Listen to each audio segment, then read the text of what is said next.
Hey folks, welcome back to the channel. John here, and Brian. And we're the Wild Boar Cycling people.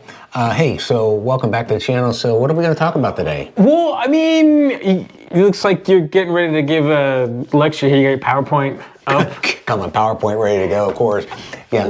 We're talking about gravel today. Let's just talk about gravel. We're talking about gravel today. And, gosh, and the glamorous gravel or grit, whatever you want to call it. But I go back to my cynicism. Yeah. Brian.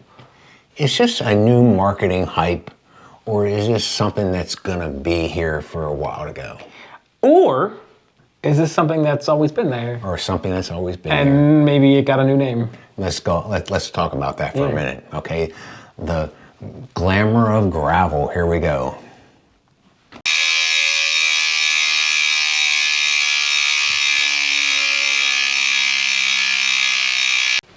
So Brian, let's just go back to the history of competitive cycling. Long before there were paved roads, what did they do in the Tour de France?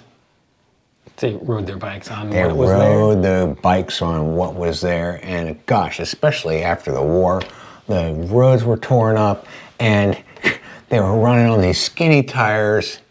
With flip-flop wheels. Flip-flop wheels. And you know what? So historically, this goes back to the beginning of, the Tour de France. And if we go back even further, gosh, we can even look at the Giro d'Italia. And look at this. Well, what kind of surface is this guy riding on? It looks like mud with snow next to them. Mud and snow and crowds of people standing around cheering from him. So, that's kind of the history of this. But this is even modern day. I mean, we've got all these great gravel events out there. Strada Bianchi. That is a gravel race, okay? They hit those white roads and the dust goes everywhere. But even more so in current times, Paris-Roubaix. And here's MVP going down and doing his best to drop his competitors. But I guess my final thing is like, gosh, this is really not new. Right. But there are some new things that have come out with technology, I think, that make it really accessible to the general population. Yeah. So why are so many people attracted to gravel rides and races nowadays? And you know what? And me, it's like, hey, I get to hang out with the pros and mug for pictures with to send back to my teammates. But so what are the things? Why are these rides so popular now, Brian? What are you thinking? Well, I'm trying to think. Just for me, number one reason to do a gravel ride, whether it's an organized one or not, is cars. Cars. Absolutely, cars. And you know what? In line with those cars, Brian, some of these events that I'm going to show you a handful of our favorites here, my favorites, it's a chance to ride on some roads and some spaces that maybe you wouldn't normally get to because they give you special permission to go through the vineyards or the conservancies and out in the middle of nowhere. And wow, it is so beautiful, so beautiful. Well, what else comes to your mind? Why do you think people are going out to gravel rides now? Okay, let's focus on organized ones. Yeah. I think that at least up until now, we don't know what the future is going to look like, but gravel races, gravel rides have not been elite. Anybody can do it. Yeah. In general, there's an accessibility that anybody can come do this at whatever level you want to do this at.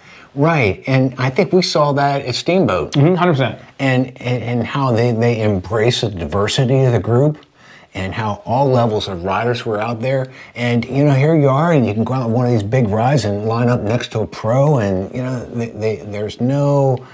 I felt that there were no egos involved in that. I'm not going to say no egos. No but egos, there was way less ego than you might have in a ride. Yeah. I'm going to talk about the because I come from a road racing background, and I tell you what, jostling for position for a timed event that's from from when the flag drops to when the first person goes off. Wow, that can be a little sketchy. And right now, I'm a master cyclist, and I don't want to end up on the concrete, but I do like to compete.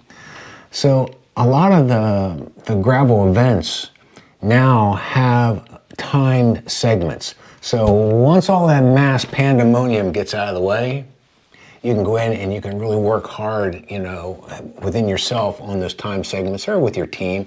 So it's a little more controlled environment. Yeah, I like that part of it a lot. Just thinking, if I go away from an event, Okay. Another reason why I really appreciate gravel riding is being in nature. Yes. And not that you're not outside on a road ride, but when you're outside in the middle of wilderness, it's different than like being on a country road. It's just Totally. different.